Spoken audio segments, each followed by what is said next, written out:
Greetings to all you very rare individuals. Welcome to the Afro-Scot podcast. This is episode 4. We're going to talk about the disappearance of African identity, and this is the parent section of it. But the first reason why the African identity is starting to disappear is parents don't tell children about that positive experiences in Africa.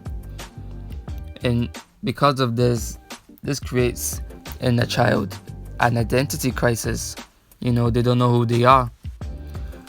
And if they constantly hear negative things about Africa, do you ever think these kids are ever gonna see themselves as African or even say outside that they are African? And when walking around, they might have to think they have to behave as a Scottish person, and completely abandon the African side because of how negative it is. If you attach something negative to something over time, it starts to become something you don't want to associate with. And another thing is parents don't instill positive affirmations about being African to their children. Now, I'm not here to completely 100% blame parents for everything, but it does help when parents are saying to their children that being African is great. Be proud of your skin color. Be proud of our culture. Be proud of the food we eat. Be proud of our language, our mannerisms, our slang. When they hear this constantly every single day, do you think any racism is gonna get to them? It's not gonna get to them. It's gonna make them feel great.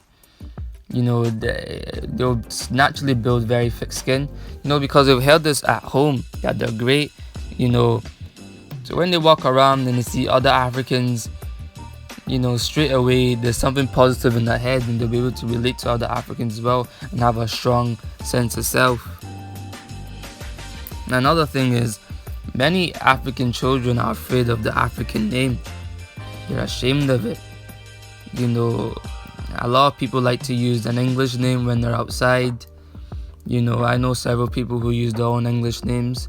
Even myself as well, when I was growing up, I didn't want to put Uzo, because I was ashamed of it. Why would I call myself Uzo without Michael? I'd always only put my first and last name, but miss out my middle name, which was given to me by my grandparents. So because of this, I naturally didn't have a strong sense of self.